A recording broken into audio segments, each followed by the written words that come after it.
Rick, it's so good to see you. And good to see you. Good to be here. Thank you, sir. Absolutely.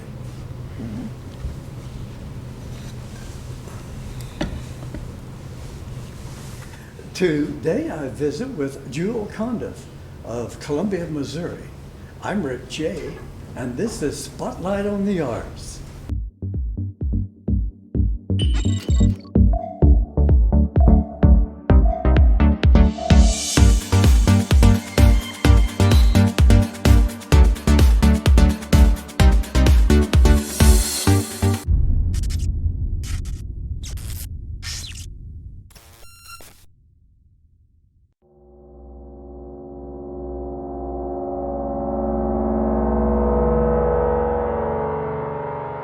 Rick J. presents Spotlight on the Arts.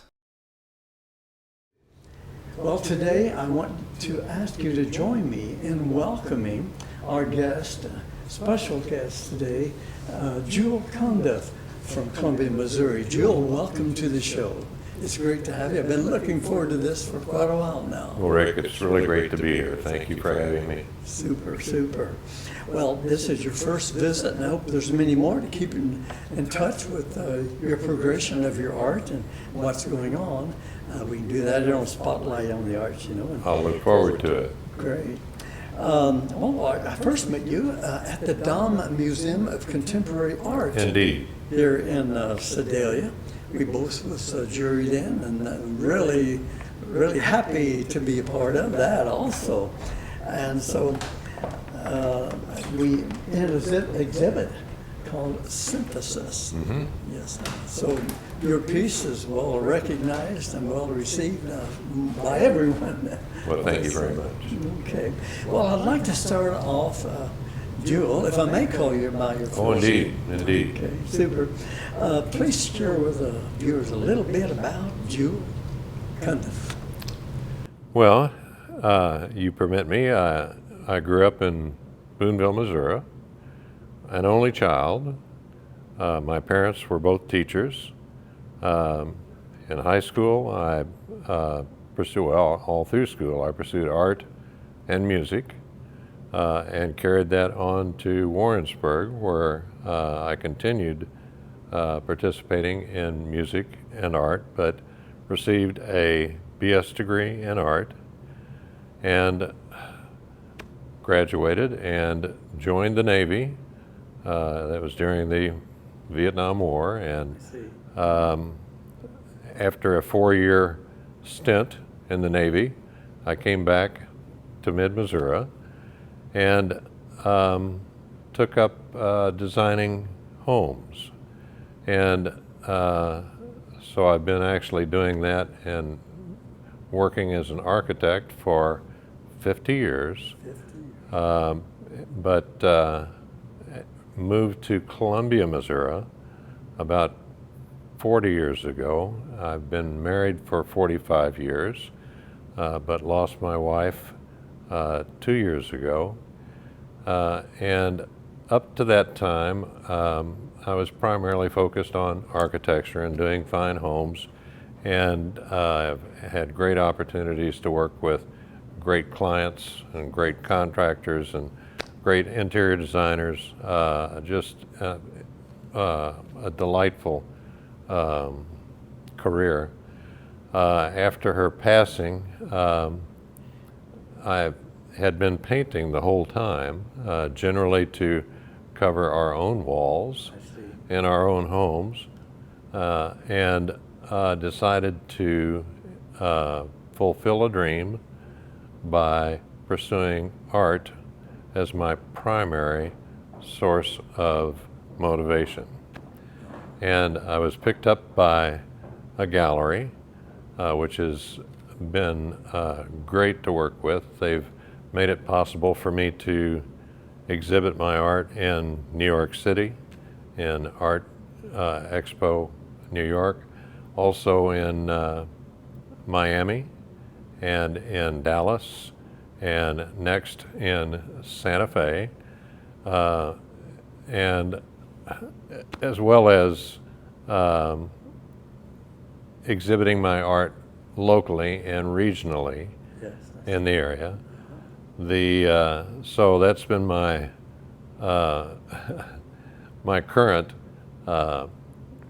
profession, and I've been fortunate enough to sell some paintings, and the most recent one that I sold was a painting, Abstract Expressionism, that was 5 feet, that is 5 feet tall, and is 16 feet long, and is currently installed in a nice new home in West Hollywood, California.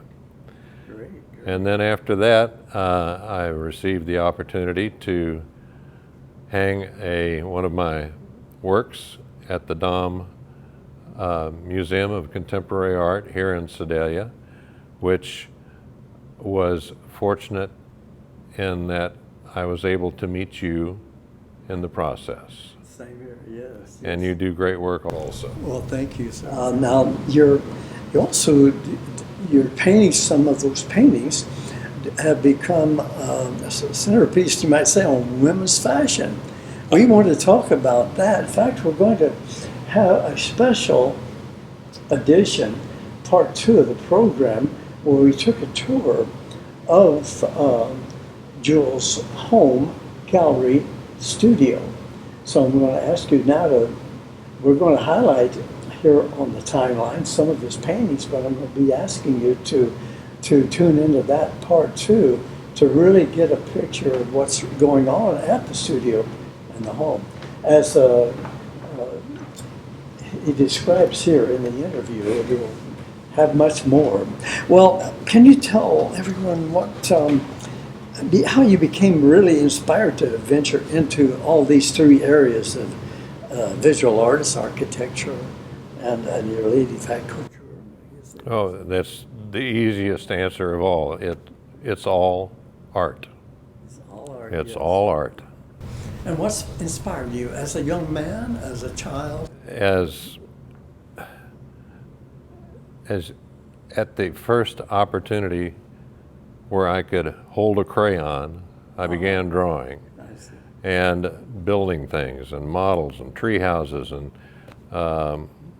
sand, playing in the sand. So there is something genetic in here in my makeup that gives me the desire to create. Well, it sounds like you could be a busy person. Are you sure how you balance the 3? Well, it took some time to find a balance and a thought process, and fortunately, I was able to connect with people and businesses that were able to cover the items that I neither had time for nor the expertise. I see. And they've been a great asset, and I could not do what I'm doing now without them. Great, yes. Well, you talked briefly about traveling and exhibiting. Can you share how the market really has been for you over these last 2 years? I guess I want to kind of pin that down because we're all trying to find different reasoning behind marketing since the COVID. Doug Freed has given his opinion. Jerry Lucy, it seems to have slowed down, but once in a while you sell a painting. So how's that market been for you, and how do you approach it? Well, I approach it at the speed that I can sum up, and with advice from the gallery that represents me, and also I say the gallery, online gallery, and I had a great relationship with Ruthie Tucker at the Amsterdam Whitney gallery in Chelsea, New York. And she was quick to point out that it's been difficult for all artists coming in. And I started probably at the worst time when COVID was at its height or You took advantage starting of that, to slow like down. me. I really was able to paint. Work at home, yes, absolutely. But I have been fortunate to make sales, and my exposure is increasing dramatically. Yes. So, and I am traveling to Santa Fe in the middle of July, and we'll have a booth with 6 paintings. So it'll be fun to see how that goes. I understand that's a good art. Yes, it is. So what is your inspiration to continue? That maybe is an easy answer, but you still have to get up in the morning and be inspired. What kicks you in gear? You know, there's something up here that makes me desire to create, and Yes. there's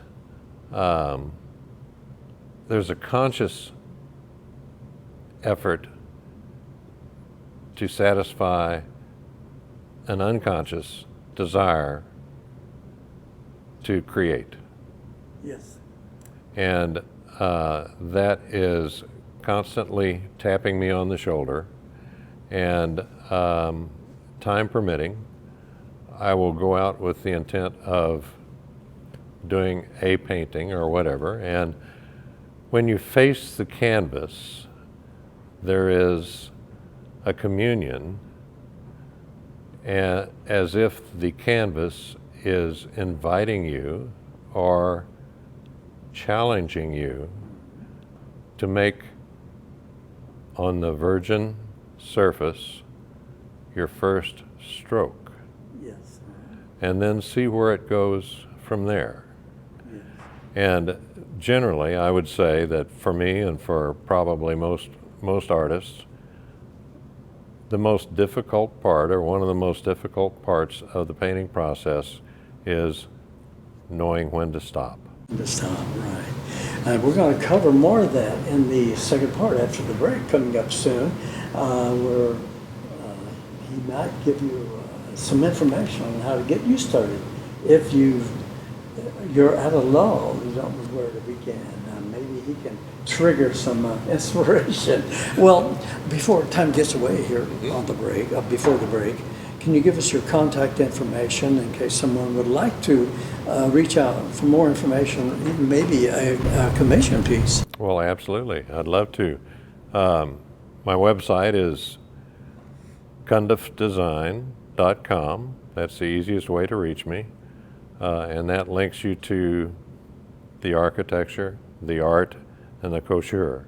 So if you see something like on my website that your wife would look great in, you can go online and order it.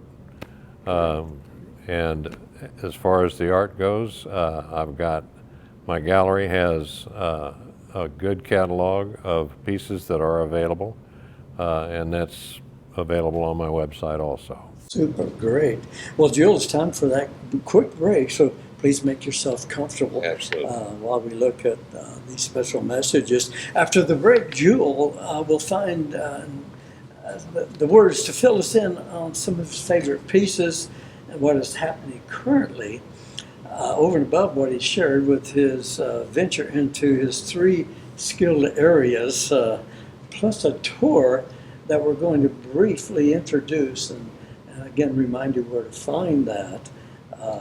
That was taken at his studio gallery in Columbia, Missouri last week. So stay with us. We'll be right back. There's a lot more here on Spotlight on the Arts.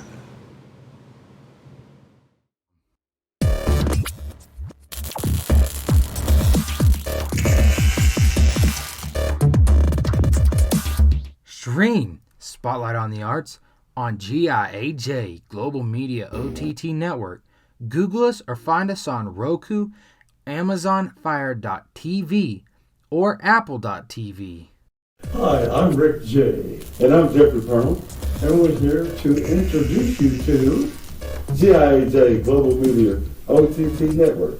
Hope you'll tune in. Tune in and watch all the great shows by independent producers, music, and film, and podcasts. Roku, Apple TV, Amazon Fire TV, And or Google us on GIAJ Global Media Network. Get your free download now. Thank you.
This facility doesn't look anything like it did when I first saw it.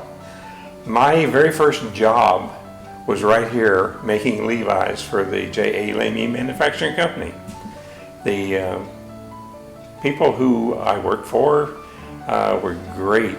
It was hard work and it was brutal, but the family that owned the building were fair and honest, and they were great to work for. I worked here 7 years. My father worked here 21 years and my mother 10 years. And it was just a great place. I've never regretted it. I started out in the shipping department, and I graduated up into the cutting room and worked there spreading cloth for most of that period of time. Well, absolutely, Ginger Swearingen would have been the individual who I remember most.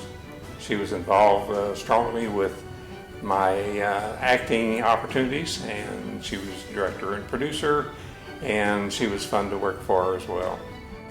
I've known the whole family for quite a number of years, staff and John and Ginger and Woody, and they were all customers in our business, and they've just done a beautiful job with this. It's just beautiful, and the people that I talk to who have been customers here and visitors have all enjoyed it a great deal. Everyone talks about the quality of the food, and it's just a very entertaining place, and I'm looking forward to it.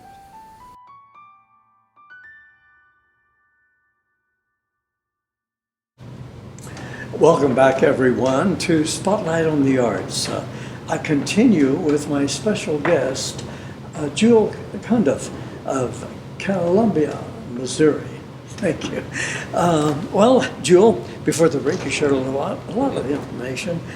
So let's continue along those lines of thought and expression. If you can, please describe your type of art. I know you have two terms that are somewhat conflicting.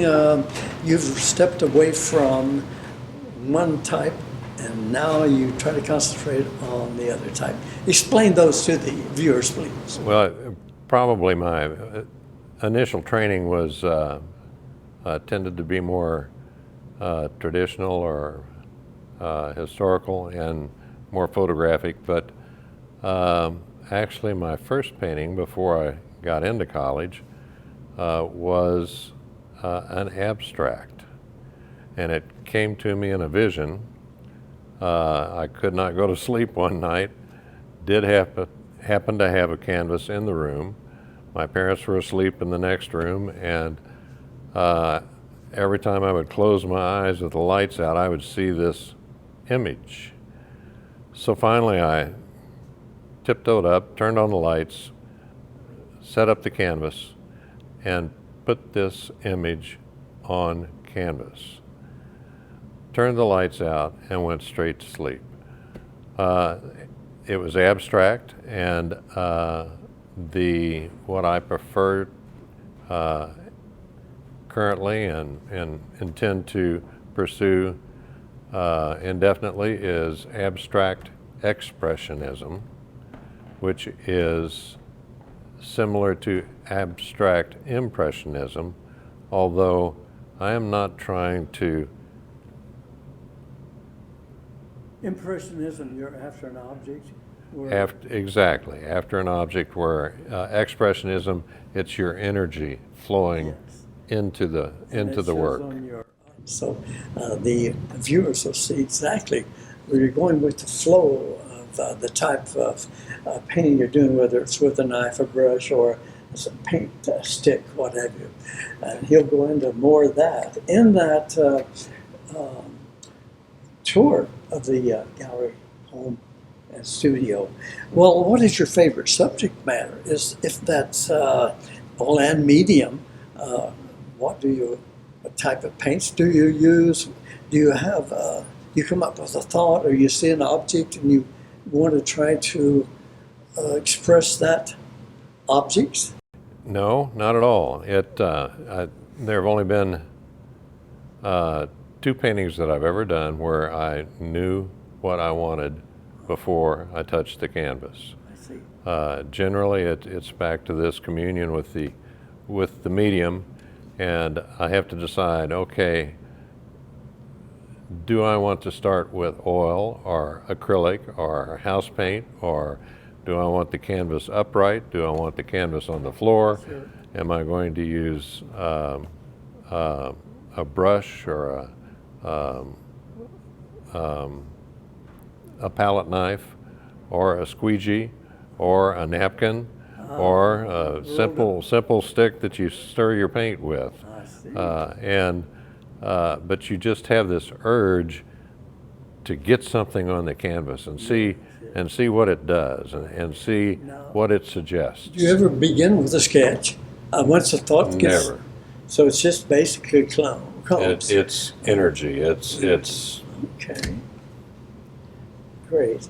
Well, let's talk about a couple of your favorite pieces of work, if you can. Please tell the story about two that you've mentioned, two awesome paintings, one known as Ka-Ching and Overture in Red. Tell us about the story behind Ka-Ching. How did that come about? Well, it's a painting that is 4 feet tall and 16 feet long. It's a polyctip, which is 4 panels that are ganged together, and abstract expressionism. So it has this dancing linear design to it, and it is connected to the absolute opposite, which is black, a heavy black overlay of part of the painting in direct contrast to anything that you would expect the two to connect together. So the Ka-Ching moment is the moment of contact or spirit, you might say. Absolutely, absolutely. And you find in your paintings that he uses a red dot of paint as the soul, as the spirit of those paintings, correct? Absolutely. Almost every painting. Right. Now this Overture in Red, one of my favorites, what's the story behind that? How did that create? Was there a special meaning from your heart that you wanted to express?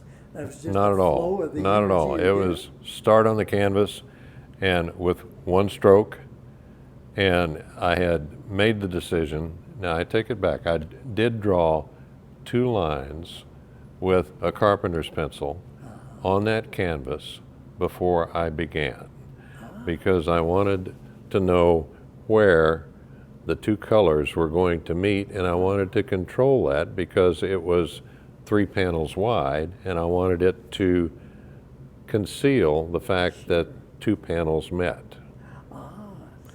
And I had already decided that the bulk of the work would be done with a window type squeegee and acrylic paint, and not until I hit the canvas with the black paint and the squeegee did I know how that V was going to ultimately work into the finished product. Yes. Now again, I want to mention that we did the tour of the Sabine Gallery there at the home and studio, and you're seeing 2 of his favorites, but we've got probably another 100 within the gallery and home, what have you, for you to view. So if you like those 2, you're going to have to tune in. Now I'd like to also mention that you are on Instagram, and you do share. Absolutely. And another way to see some of these pieces of work in process are the finished ones that he shares them and sort of markets them on a daily basis. Maybe to mark or just to share, because I see he has you should say that interest in also sharing. If he can't share one way in a gallery, he's sharing on Instagram. So that's, we have to go to on Instagram. You can go to my website, or you can go directly to Instagram and just connect to Cundiff Design. Cundiff Design, great. And Rick, if I might, Sure. Those were 2 of my favorite paintings. Right. My favorite painting is The next one. I see. The next one. The one that has not come forth. Exactly. That's a good way to think about it. What is your favorite painting? It's not yet Absolutely. in development. Maybe in the plans. That's a good way to answer that question. How would you inspire someone worldwide? So you get the thought of what is going to be my next favorite. The advice I give friends and associates, whatever, is go to your local art supply store and buy one of these value packs of 6 canvases, 16 inches by 20 inches or whatever, and lay them all out and do them all within an hour or 2 hours or 2 days or whatever. But don't focus on, if you're starting this out, don't focus on one and feeling like I really have to do a good job on this one in order to continue. Yes. But to learn more from yourself, do the variety and lay it out, and ultimately, one of the best comments I've heard, one of the best moments of advice that I have received was from Douglas here in town, Doug Freed, co-founder of the Dom Museum, who said, gave me the advice, go to your gallery every day. The most that I have produced in one day is 19 paintings. And I just did not want to stop. But I ran out of paint. Well, I ran out of things to paint on. So. Well, Mr. Cundiff, we're just about out of time. And Jewell, do you have any closing words now? Really personal message for those beginners. Somewhat you say just do it. Well, the personal message is don't give up. Don't let anything stand in your way. You will have some that you don't care for, some that you paint over, but keep at it. You'll get there. Well, I want to thank you once again for contributing to Spotlight on the Arts. It's been really inspiring to visit with you, not only And last you too. Monday, but also it's been an informational and educational experience, I'm sure, for everyone. Uh-huh. So I thank you once again. Absolutely. My pleasure. Well, that wraps up another look at an inspiring, awesome artist here from Columbia, Missouri on Spotlight on the Arts. Thank you, viewers, for watching and joining us today. And I look forward to hearing more from you on Instagram or LinkedIn, what have you. Rick J saying stay healthy, stay safe. Don't forget to subscribe to GIAJ Global Media OTT Network, the streaming network, where you'll see more than 175 artist interviews of all types of artists united. So, Rick J saying, stay healthy and stay safe once again. See you next time.